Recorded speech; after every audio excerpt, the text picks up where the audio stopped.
नमस्ते प्यारे बच्चों। आज का अपना टॉपिक रहेगा इलेक्ट्रिक डाइपोल या फिर विद्युत द्विध्रुव। समझ लेते हैं इसको। दो चार्ज है, यहाँ पे दो आवेश रखे हैं, प्लस क्यू है और एक माइनस क्यू है। मतलब क्या हुआ, दोनों आवेशों का जो मैग्नीट्यूड है, परिमाण है, वो बराबर है, लेकिन साइन जो है वो अपोजिट है, यानी चिन्ह विपरीत है। और ये कुछ दूरी पर रखे हैं। ये दूरी बहुत छोटी है, अल्प दूरी है, अति अल्प दूरी है ना, वेरी स्मॉल डिस्टेंस। तो ये एक विद्युत द्विध्रुव बना है। ठीक है, यही होता है विद्युत द्विध्रुव। तो इसकी डेफिनेशन पे आ जाते हैं अपन। सबसे पहले तो क्या हो जाएगी डेफिनेशन, यदि दो परिमाण में बराबर तथा विपरीत प्रकृति के आवेश, देखो ये माइनस क्यू और ये प्लस क्यू है, मतलब परिमाण में दोनों बराबर हैं लेकिन प्रकृति इनकी क्या है, विपरीत है। तो दो परिमाण में समान परंतु विपरीत प्रकृति के आवेश बहुत छोटी दूरी यानी अति अल्प दूरी पर रखे हो तो ये जो सिस्टम बनता है, ये निकाय बनता है, इसको अपन विद्युत द्विध्रुव कहते हैं। मतलब क्या हुआ, if two opposite charges having equal magnitude are placed at very small distance, then this system is called electric dipole। ये अपनी डेफिनेशन हो जाएगी। ठीक है बच्चों, तो ये एक द्विध्रुव है। अब यहाँ पर जो इन दोनों आवेशों के बीच का जो बिंदु है, बिल्कुल बीचों बीच वाला बिंदु है, इसको बोलते हैं द्विध्रुव का केंद्र, है ना, सेंटर। ये सेंटर है। तो कभी भी ध्यान रखना कि जो भी दूरी मापेंगे हम, वो कहाँ से मापेंगे, सेंटर से मापेंगे, ये होती है। और सुविधा के लिए इन दोनों के बीच की दूरी को हम क्या करते हैं, 2a लेते हैं। मतलब कि प्लस क्यू की सेंटर से दूरी a और माइनस क्यू की भी सेंटर से दूरी कितनी है, a। तो टोटल मिला के 2a हो गई है। वैसे अपन a भी ले सकते थे, लेकिन गणनाएं जो होती, कैलकुलेशंस आसान करने के लिए हम क्या करेंगे, 2a मान लेंगे इसको। ठीक है, तो ये अपने क्या हो जाएगा, विद्युत द्विध्रुव हो जाएगा। उसके बाद में एक चीज और आती है, इलेक्ट्रिक डाइपोल मोमेंट या फिर विद्युत द्विध्रुव आघूर्ण। चलो इस पे आ जाते हैं। चलो, ये क्या होता है कि भाई दोनों में से किसी आवेश का परिमाण, किसी भी एक आवेश का परिमाण यानी कि उनका मैग्नीट्यूड और उनके बीच की दूरी का जो गुणनफल होता है, उसको अपन क्या बोलते हैं, विद्युत द्विध्रुव आघूर्ण। अब आपसे पूछ ले कि विद्युत द्विध्रुव की लंबाई क्या है, तो वो इन दोनों के बीच की डिस्टेंस को ही हम क्या बोलते हैं, इसकी लंबाई या लेंथ बोलते हैं। विद्युत द्विध्रुव आघूर्ण को या इलेक्ट्रिक डाइपोल मोमेंट को हम P से व्यक्त करते हैं। किसे रिप्रेजेंट करते हैं, तो स्मॉल p से। ठीक है, और इसका मान कितना होता है, तो किसी भी एक आवेश का मैग्नीट्यूड यानी कि कोई भी एक आवेश का मैग्नीट्यूड Q इंटू क्या हो जाएगी, इन दोनों के बीच की डिस्टेंस कितनी है, 2a। या फिर इसको सोल्व कर रहे हैं तो 2qa या 2aq, जो भी अपना अच्छा लगे वो। ये इसका क्या हो जाएगा, विद्युत द्विध्रुव आघूर्ण का मान हो जाएगा या फिर परिमाण हो जाएगा, मैग्नीट्यूड हो जाएगा। अब बात करते हैं कि ये कौन सी राशि है ना, कौन सी क्वांटिटी है। तो ये एक वेक्टर क्वांटिटी है यानी सदिश राशि है। अब सदिश राशि है तो इसकी दिशा की भी बात करनी पड़ेगी। तो बस एक चीज़ अपने को याद रखना है कि इसकी दिशा जो होती है वो नेगेटिव से पॉजिटिव की ओर होती है, ऋणावेश से धनावेश की ओर होती है। ठीक है बच्चों, चलिए, तो ये अपना विद्युत द्विध्रुव आघूर्ण से संबंधित छोटी छोटी बातें हो गई। अब आगे की चीज़, P का मात्रक देख लेते हैं और इसकी विमा भी देख लेते हैं, यानी इसकी यूनिट क्या है और इसकी डायमेंशन क्या है। तो मात्रक से फॉर्मूले से ही निकलेगा। ये फॉर्मूला अपने को पता होना चाहिए, 2aq, P is equal to 2aq। अब देखो, दो की तो कोई विमा है नहीं, मात्रक भी नहीं है। इसका क्या मात्रक है, कूलाम। इसका क्या मात्रक, ये देखो दूरी है और दूरी का मात्रक होता है मीटर। ठीक है, डिस्टेंस का मात्रक क्या होता है, यूनिट क्या होती है, मीटर। तो ये हो जाएगा कूलाम इंटू मीटर। तो मात्रक तो हो जाएगा इसका कूलाम मीटर, ठीक है, कूलाम मीटर। ये माइनस नहीं है, ये मल्टीप्लाई का साइन ही है, ऐसे ही लिखते हैं अपन मात्रकों में। तो कूलाम मीटर जो क्या हो जाएगा इसका मात्रक। विमा पे आ जाते हैं, तो विमा जो हो जाएगी वो क्या क्या हो जाएगी, विमा जो होगी वो आवेश की विमा इंटू दूरी की विमा।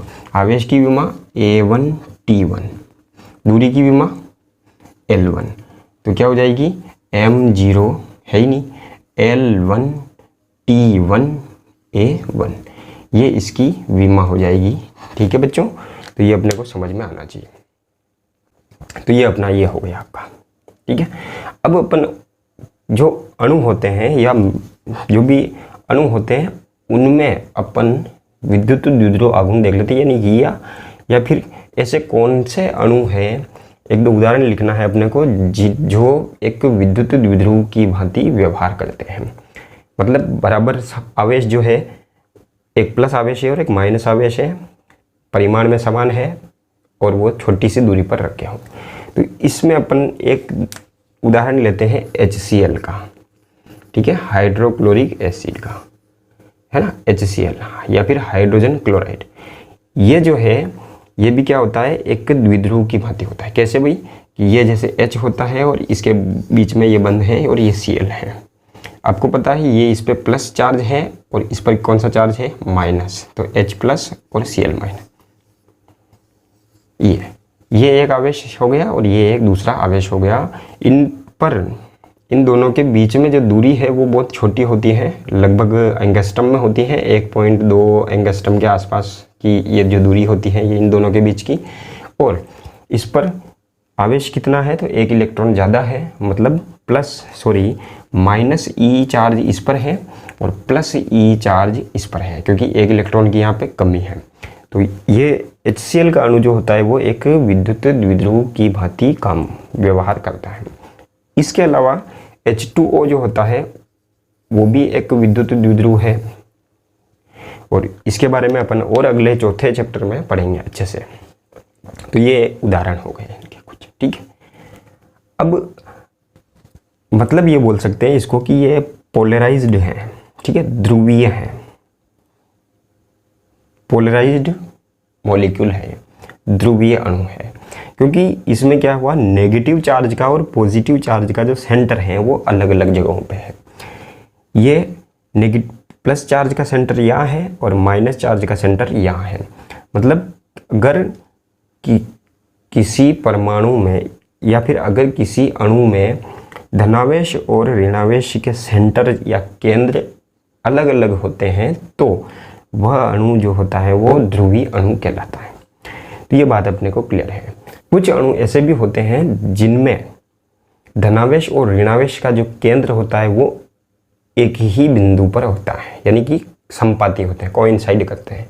लेकिन अगर उसको अपन विद्युत क्षेत्र में रख देते हैं तो धनावेश पर अलग दिशा में बल लगेगा और ऋणावेश पर अलग दिशा में बल, यानी थोड़े वो शिफ्ट हो जाएंगे।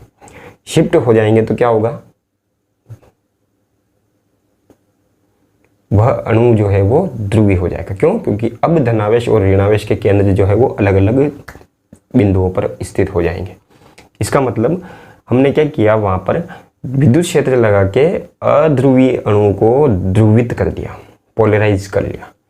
इसलिए इसको क्या बोलते हैं अपन, इंड्यूस्ड डाइपोल या फिर प्रेरित द्विध्रुव। और इस टाइप का जो द्विध्रुव आघूर्ण होता है उसको अपन बोलते हैं प्रेरित द्विध्रुव आघूर्ण। अब अपने को इलेक्ट्रिक डाइपोल में पूछा जाता है कि अक्षीय और निरक्षीय स्थितियों पर विद्युत क्षेत्र यानी इलेक्ट्रिक फील्ड फाइंड करने के लिए, तो अक्षीय स्थिति कौन सी होगी और निरक्षीय स्थिति कौन सी होगी उसको देख लेते हैं, और उसके और क्या नाम होते हैं वो भी देख लेते हैं। सबसे पहली बात करते हैं अपन अक्षीय स्थिति। अक्षीय का मतलब एक्सियल, या फिर इसको अपन अनुदैर्ध्य स्थिति भी बोलते हैं। अनुदैर्ध्य स्थिति है ना, ये भी पूछ लेते हैं कि अनुदैर्ध्य स्थिति में विद्युत द्विध्रुव आघूर्ण बताओ, तो अनुदैर्ध्य का मामला भी अपने को पता होना चाहिए, नहीं तो क्या है कि गड़बड़ हो जाएगी। गड़बड़ कैसे हो जाएगी, अपन ने तो रट रखा है अक्षीय लेकिन पूछ लिया अनुदैर्ध्य, तो अक्षीय और अनुदैर्ध्य एक ही चीज मानेंगे हम लोग। अब देखते हैं इसको, दोनों आवेशों को यानी दोनों चार्ज को जो मिलाने वाली लाइन होती है, ये रेखा जो होती है, इसको अपन क्या बोलते हैं, इस द्विध्रुव की अक्ष बोलते हैं। एक्सिस बोलते हैं इसको। ये पूरी लाइन जो है वो एक्सिस है। मतलब आपसे पूछे कि अक्षीय स्थिति पे विद्युत क्षेत्र बताओ, तो विद्युत क्षेत्र यहाँ यहाँ यहाँ कहीं पर भी इस लाइन पर अपने को पूछ लिया जाएगा, तो अपने को यह समझना है। उसके बाद में क्या आती है, अक्षीय के बाद में दूसरी चीज जो होती है वो होती है निरक्षीय। निरक्षीय स्थिति जिसको अपन क्या बोलते हैं, इक्विटोरियल। इक्विटोरियल, ठीक है, इक्विटोरियल बोलते हैं पोजीशन। निरक्षीय को एक चीज और बोलते हैं अपन, अनुप्रस्थ। ये भी पूछ लेते हैं कि अनुप्रस्थ स्थिति में विद्युत द्विध्रुव आघूर्ण बताओ, तो अपने को ये भी आना चाहिए कि अनुप्रस्थ किसको बोलते हैं, तो निरक्षीय को। अब निरक्षीय स्थिति होती क्या है उस पे आ जाते हैं अपन लोग। तो निरक्षीय स्थिति क्या होती है भाई, कि एक प्लेन होता है, ठीक है। प्लेन कैसे जा रहा होगा वो देख लेते हैं। तो एक ऐसा प्लेन है यूँ, निरक्षीय स्थिति क्या होती है, निरक्ष क्या होता है, इसका एक प्लेन होता है।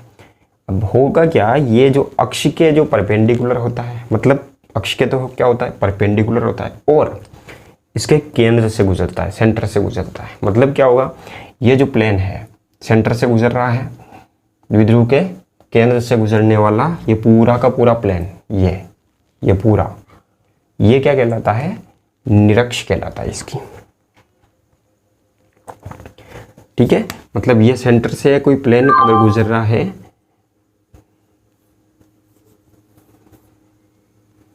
मतलब अगर सेंटर से कोई प्लेन गुजर रहा है, एक ऐसा प्लेन, ये प्लेन कैसा है बच्चों, ऐसा है, तो ये क्या हो जाएगा, निरक्ष हो जाएगी इसकी। विद्युत द्विध्रुव के कारण उसकी अक्षीय स्थिति पर कोई भी बिंदु हो और वहां पर अपने को इलेक्ट्रिक फील्ड फाइंड करना है, ठीक है। तो उस पे अपन आ जाते हैं, एक है ना, electric field due to electric field at axial position of, या axial line of electric dipole. इस पर पढ़ लेते हैं अपन इसको। चलिए आ जाते हैं फटाफट। चलो, ये एक पॉजिटिव चार्ज है और ये क्या है, एक नेगेटिव चार्ज है। आप पॉजिटिव इधर बनाओ या फिर इधर बनाओ, कोई फर्क नहीं पड़ेगा, बिल्कुल ठीक है। चलिए अब देख लेते हैं अपन, ये प्लस क्यू और ये क्या है, माइनस क्यू। इनके बीच की डिस्टेंस कितनी है, 2a है, 2a इनके बीच की डिस्टेंस है। ये इनको मिलाने वाली लाइन है, ढंग से मिला देते हैं।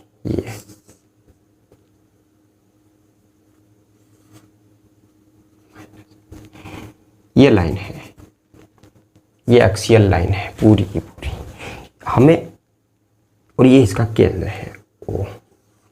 इसको मान लेते हैं A और इसको मान लेते हैं B। हो सकता है आपके बुक में माइनस क्यू को इधर बना रखा हो, लेकिन कोई दिक्कत नहीं। तो यहाँ से यहाँ तक की डिस्टेंस हो जाएगी A और ये क्या हो जाएगी A, कोई दिक्कत नहीं। अपने को क्या करना है, ये मिटा दे रहा हूं मैं, ठीक है। हाँ, अपने को क्या करना है कि इसके केंद्र से R दूरी पर, केंद्र ये है, चलो एक पॉइंट यहाँ ले लेते हैं, ये पॉइंट यहाँ ले लेते हैं, ठीक है। ये पॉइंट है, एक पॉइंट है P, कैपिटल P एक पॉइंट है। यहाँ से यहाँ तक की डिस्टेंस जो है वो क्या है, R है। मतलब मैंने पहले ही बताया था कि आपको दूरी जो मापनी होगी, किसी भी पॉइंट की जो डिस्टेंस मापनी होगी, वो कहाँ से मापनी है, सेंटर से, केंद्र से।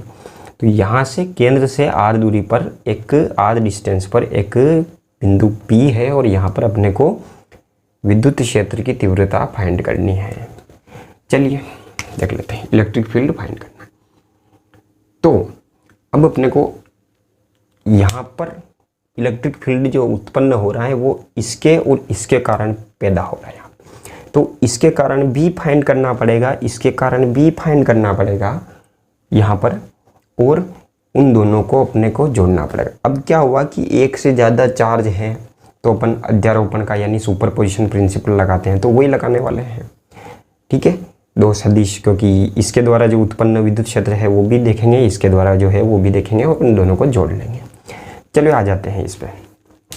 तो विद्युत क्षेत्र ज्ञात करने के लिए अपने को के क्यू बटा आर स्क्वायर, क्या है फॉर्मूला, क्या होता है के क्यू बटा आर स्क्वायर होता है। ये तो इसका मैग्नीट्यूड होता है। के की वैल्यू कितनी होती है, तो 1/4πε0 होती है। ठीक है बच्चों, चलिए तो के पता है, क्यू जिस आवेश की वजह से ज्ञात कर रहे हैं उसका मैग्नीट्यूड, उसका परिमाण, और आर क्या है, दूरी। आर क्या है, दूरी। किसकी दूरी, उस पॉइंट की दूरी। किससे, यहाँ पर इस फॉर्मूले में क्या होता है, ये जो आर होता है ये दूरी होती है। किसकी दूरी, आवेश की दूरी, जिसके कारण विद्युत क्षेत्र ज्ञात कर रहे हैं।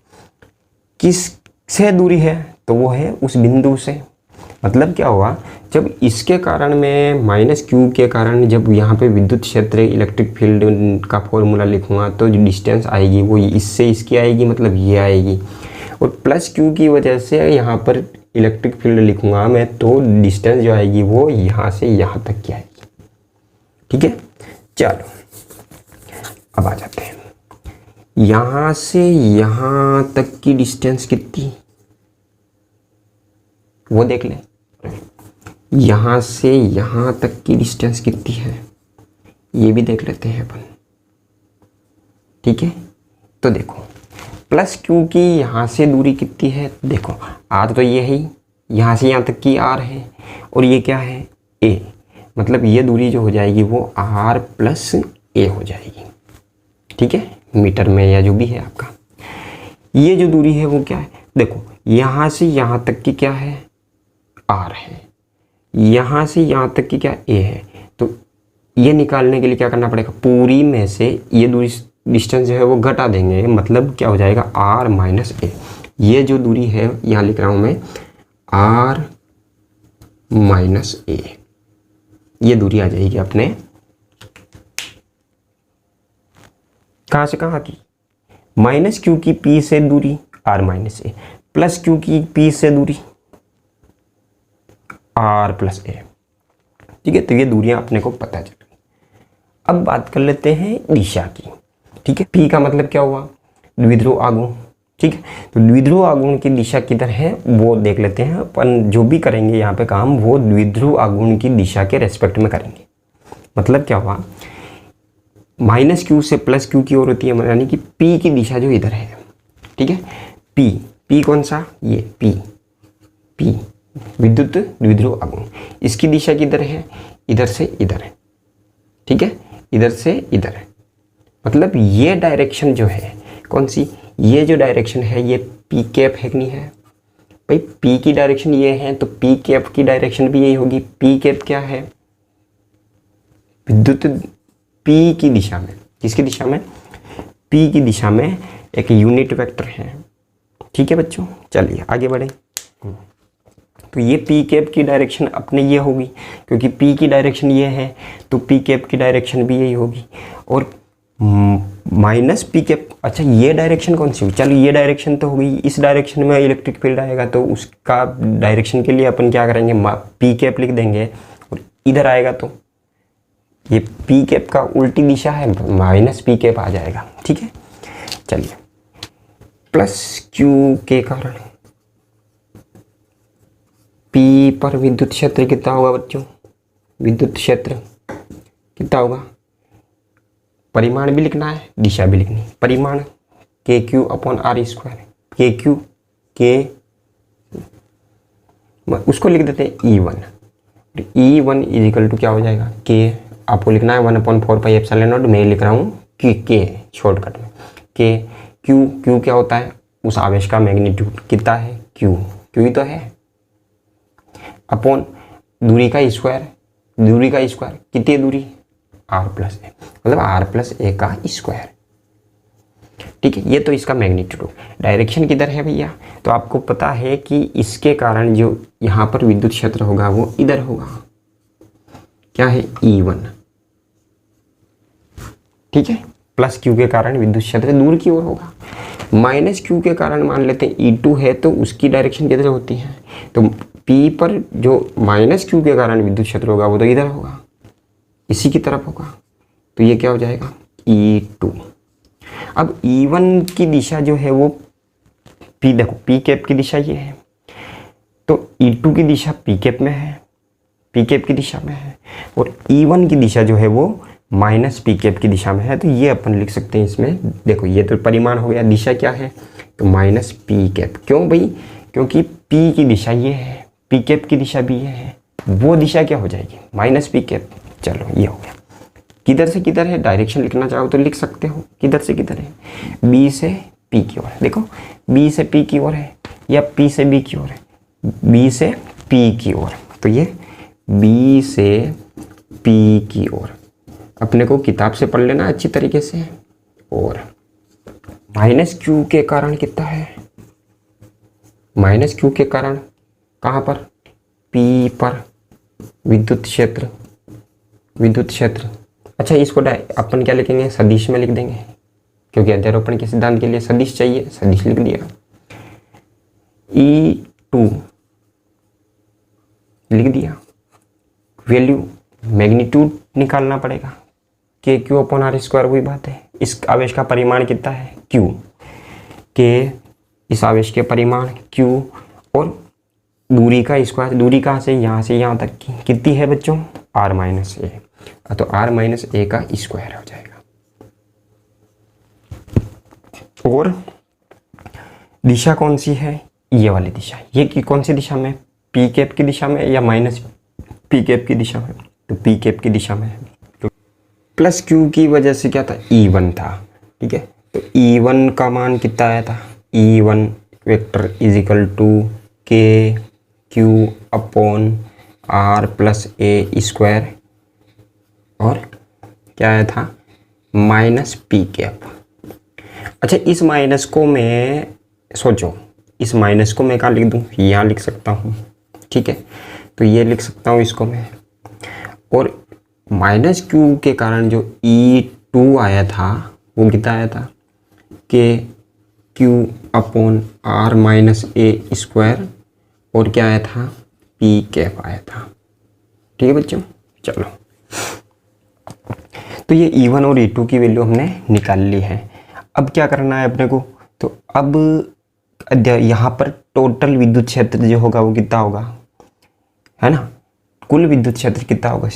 देखो अपन वेक्टर के रूप में लिख रहे हैं, है ना, देखो अपन वेक्टर के रूप में लिख रहे हैं, इसलिए अपन वैसे ही डायरेक्शन वायरेक्शन को अपन ने वैसे ही यूज़ कर लिया है। तो अगर अपन वेक्टर की फॉर्म में नहीं लिखते तो यहाँ पे E1 माइनस E2 या E2 माइनस E1 लिख देते, लेकिन हमने पहले से ही वेक्टर की फॉर्म में लिखा है, तो अपन अध्यारोपण का सिद्धांत ही लगाएंगे। तो अध्यारोपण के सिद्धांत से क्या होगा, तो P पर परिणामी विद्युत क्षेत्र कितना होगा बच्चों, परिणामी विद्युत क्षेत्र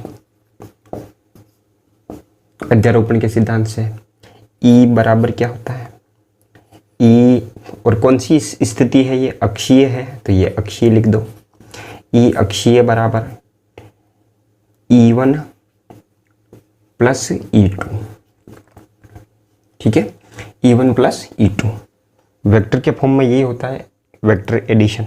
चलो अब E1 की वैल्यू क्या है, E2 की वैल्यू क्या है, देखो E1 की वैल्यू माइनस में है, E2 की वैल्यू प्लस में है, तो मैं पहले E2 को लिख देता हूँ, E2 प्लस E1 लिखेंगे तो भी वही बात है। चलो E2 को लिख देता हूँ, तो क्या आएगा, K Q upon R minus ए स्क्वायर P कैप, और फिर E1 का वैल्यू, और E1 की कितनी है, ये है, मतलब क्या हो गया माइनस के क्यू बटा आर प्लस ए स्क्वायर और P कैप। देखो K की वैल्यू कितनी होती है, तो ये होती है 1/4πε0। दोनों ही पदों में से क्या क्या कॉमन आ रहा है, क्या क्या कॉमन आ रहा है, के क्यू कॉमन आ रहा है यहाँ से भी, दोनों से के क्यू मतलब के क्यू कॉमन ले लेंगे, और P कैप है तो इसको भी अपन कॉमन ले लेंगे। के क्यू के क्यू की वैल्यू बाहर लिख लेते हैं, चलो के क्यू, यहाँ पर क्या बचा, यहाँ पर क्या बचा अंदर। और अच्छा ये पी कैप को पीछे लिख देंगे अपन, ब्रैकेट के पीछे लिख देंगे 1/r माइनस ए स्क्वायर माइनस 1/r प्लस ए का स्क्वायर। यहाँ पर क्या हो गया, पी कैप हो गया। अच्छा के की वैल्यू होती है 1/4πε0, तो मैं 1/4πε0 लिख ही देता हूँ यहाँ पे ताकि कन्फ्यूज़न नहीं रहे। आपको के की वैल्यू हर जगह पे 1/4πε0 ही लिखनी है, ठीक है। चलो इसको अपन सोल्व कर लेते हैं। तो ई अक्षीय कितना हो जाएगा, ई अक्षीय की वैल्यू कितनी हो जाएगी, तो देखो एलसीएम लेंगे, एलसीएम लेंगे तो क्या आएगा, के क्यू हो गया अपॉन एलसीएम लेंगे तो ये दोनों आएंगे, आर माइनस ए का होल स्क्वायर आर प्लस ए का होल स्क्वायर। अब क्या करेंगे, सोल्व करेंगे तो इसका भाग इसमें लगाएंगे, कट गया ये, तो ये कट गया, ये बचेगा, इसका 1 से मल्टीप्लाई करेंगे, लघुत्तम लेना आता है ना, वही बात है। चलो ये हो गया, फिर माइनस लगा दिया, इसका भाग इसमें लगाया, ये बचा, ये तो कट गया, ये बचा, आर माइनस ए का स्क्वायर बचा, और उसको 1 से मल्टीप्लाई करना, यानी कि ब्रैकेट में आर माइनस ए का होल स्क्वायर, और पी कैप हो गया। आगे सोल्व कर लेते हैं, चलो चलो नीचे लिख देते हैं Q/4πε0, ठीक। अच्छा ये देखो नीचे आर माइनस ए का भी स्क्वायर है और आर प्लस ए का भी स्क्वायर है। अब देखो आर माइनस ए और आर प्लस ए क्या होता है, r a square minus b square वाला फॉर्मूला लगेगा, तो आर स्क्वायर माइनस ए स्क्वायर, और ऊपर क्या है, दोनों पे स्क्वायर है, तो यहाँ पे क्या लगेगा, होल स्क्वायर लग जाएगा, क्योंकि 2 बार आर माइनस ए है, 2 बार आर प्लस ए है, ठीक है। इसलिए ऊपर सोल्व करेंगे तो इसको अपन ए प्लस बी के होल स्क्वायर से खोल लेते हैं, तो A square plus B square plus 2ab 2ar, ठीक है। माइनस लगा दिया, माइनस लगा दिया, चलो ए स्क्वायर ब्रैकेट में ही लिख रहा हूँ अभी मैं, plus B square minus 2ab, मतलब ये हो गया, और ये क्या हो गया, पी कैप हो गया। चलो आगे सोल्व कर लेते हैं। इसका ब्रैकेट खोलेंगे, खोल लेता हूँ बराबर, ठीक है, Q/4πε0, ठीक है। चलो ये तो ऐसा कैसे आएगा, क्योंकि इसके आगे प्लस है, तो आर स्क्वायर प्लस ए स्क्वायर प्लस 2ar, ठीक है। यहाँ पर ये माइनस है, तो इसका अंदर मल्टीप्लाई करेंगे तो सबके साइन चेंज हो जाएंगे, यानी ये भी माइनस हो जाएगा, ये भी माइनस हो जाएगा, और ये प्लस हो जाएगा। मतलब ये हो गया माइनस आर स्क्वायर माइनस ए स्क्वायर और प्लस 2ar, और बट्टे में क्या था, बट्टे में क्या था, आर स्क्वायर माइनस ए स्क्वायर का होल स्क्वायर, और यहाँ पी कैप लगा देते हैं। चलो पी कैप लग रहा है, ये कट गया, ये कट गया, 2ar प्लस का 2ar प्लस का 4ar बच गया। कितना बच गया, 4ar। तो Q/4πε0 इंटू 4ar बट्टा कितना है, आर स्क्वायर माइनस ए स्क्वायर का होल स्क्वायर, और पी कैप बचा है। यहाँ पर थोड़ा सा जुगाड़ कर लेते हैं। देखो इस 4 में से 4 को मैं लिख सकता हूँ 2 इंटू 2, चलो ठीक है, 2 लिख दिया अलग, 2 इसमें से ये 2, ए चलो ये ए, ये क्यू, ये क्यू, इसको 7 लिख दिया, और क्या हो गया, आर बच गया यहाँ पे, और बट्टे में क्या है 4πε0 और आर स्क्वायर माइनस ए स्क्वायर का होल स्क्वायर, और पी कैप हो गया। चलो ये क्यों किया अभी समझ में आ जाएगा। देखो 4 है कि नहीं है, ऊपर 2 इंटू 2 4 है, ए है कि नहीं है, आर है कि नहीं है, क्यू है कि नहीं है, सब कुछ तो है। चलो तो अब 2aq की वैल्यू क्या होती है, देखो 2a इन दोनों के बीच की डिस्टेंस है, और q जो है किसी भी एक चार्ज का मैग्नीट्यूड है तो 2aq जो है वो p के इक्वल हो गया। 2 तो बचा ही है, ठीक है। देखो 1/4πε0 मैंने यहाँ लिख दिया, 2aq को क्या लिख दिया, 2 तो है ही यहाँ पे, ठीक है। ये हो गया आपका p के बराबर, क्योंकि p इजिकल टू क्या होता है, p इजिकल टू होता है 2aq, 2a into q, r बचा हुआ है upon r square minus a square का होल स्क्वायर, p, ठीक है। अब अपन क्या देख रहे हैं, इसको अपन मिटा दे रहे हैं। अब अपन क्या मान रहे हैं कि r की वैल्यू अगर बहुत बड़ी हो a से, यानी ये r जो है ये बहुत बड़ा हो, किससे, इस द्विध्रुव की लंबाई से, क्योंकि वैसे भी द्विध्रुव की लंबाई तो बहुत छोटी होती है, बहुत ही अल्प दूरी पर, परिभाषा ही देखी हमने। तो r की वैल्यू अगर a से बहुत बड़ी हो तो r स्क्वायर की वैल्यू तो और भी बड़ी होगी, r स्क्वायर की वैल्यू तो और भी बड़ी होगी, इससे बहुत बहुत बड़ी होगी a स्क्वायर से। मतलब ये होगा कि r स्क्वायर में की तुलना में ये जो है वो बहुत छोटा है, या फिर r स्क्वायर जो है वो a स्क्वायर की तुलना में बहुत बड़ा है। कौन, r स्क्वायर a स्क्वायर की तुलना में बहुत बड़ा है। तो मतलब ये हुआ कि r स्क्वायर में बहुत बड़ी संख्या है ये, और ये बहुत छोटी संख्या हो गई। तो बहुत बड़ी संख्या में बहुत छोटी संख्या को जोड़ेंगे तो कोई ज़्यादा फर्क नहीं पड़ेगा, घटाएंगे तो भी कोई ज़्यादा फर्क नहीं पड़ेगा, वो का वही रहने वाला। r स्क्वायर में a स्क्वायर को जोड़ेंगे तो भी वो r स्क्वायर ही रहेगा लगभग, और r स्क्वायर में से a स्क्वायर को घटा देंगे तो भी r स्क्वायर पे कोई फर्क नहीं पड़ेगा, वो का वही रहेगा लगभग लगभग। तो ये क्या हो गया, r square minus a square, a square को नेग्लेक्ट कर सकते हैं r स्क्वायर की तुलना में। तो क्या आएगा बच्चों, e इजिकल टू, e अक्षीय बराबर 1/4πε0 2pr, ठीक है, ऊपर अपॉन नीचे क्या है, r स्क्वायर ही लिख देते हैं ना इसको, और ऊपर क्या है, स्क्वायर है, p कैप है, 1/4πε0 लिख दिया। अच्छा r की पावर 4 नहीं हो गया ये, r स्क्वायर का भी स्क्वायर, r की पावर 4, r की पावर 4 में से r कट जाएगा नीचे, तो यहाँ पे बचेगा 2p बटा r और क्यूब हो जाएगा, और ये क्या हो गया, p कैप। ये बात अपने को क्लियर है। चलिए, तो ये आपका क्या आ गया, अक्षीय स्थिति में क्या आ गया, अक्षीय स्थिति में विद्युत क्षेत्र।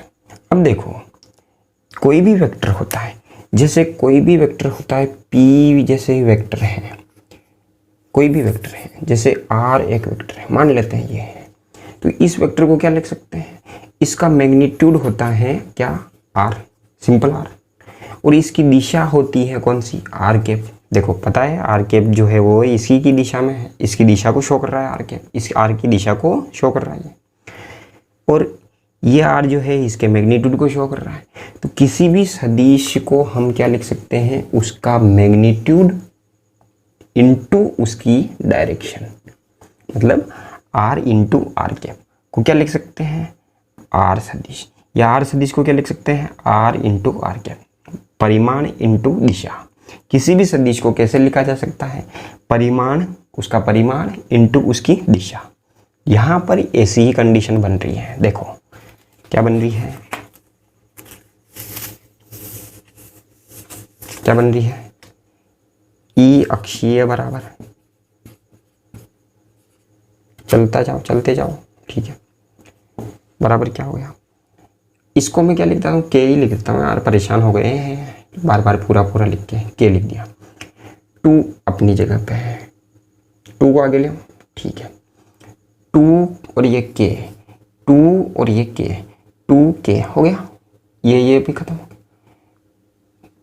p का परिमाण इंटू p की दिशा, अभी बताया था मैंने, किसी भी सदिश को उसके परिमाण और दिशा के रूप में लिख सकते हैं। मतलब क्या हुआ, p सदिश को हम क्या लिख सकते थे, p का परिमाण इंटू p की दिशा। तो p कैप को मैंने क्या लिखा है, p सदिश लिख दिया है, तो ये हो गया, और अपॉन में क्या हो गया, r क्यूब। E का परिमाण चाहिए, यानी सिर्फ मैग्नीट्यूड चाहिए, तो ये क्या हो जाएगा, 2k इस p का मैग्नीट्यूड अपॉन r क्यूब। मतलब एक फॉर्मूला आपके पास में प्राप्त हो गया है 2kp/r³। अक्षीय स्थिति में फॉर्मूला याद रख लेना है 2kp/r³, 2kp/r³, 2kp/r³, r³। तो ये अक्षीय स्थिति में जो मैग्नीट्यूड होता है वो कितना आया है 2kp/r³। चलिए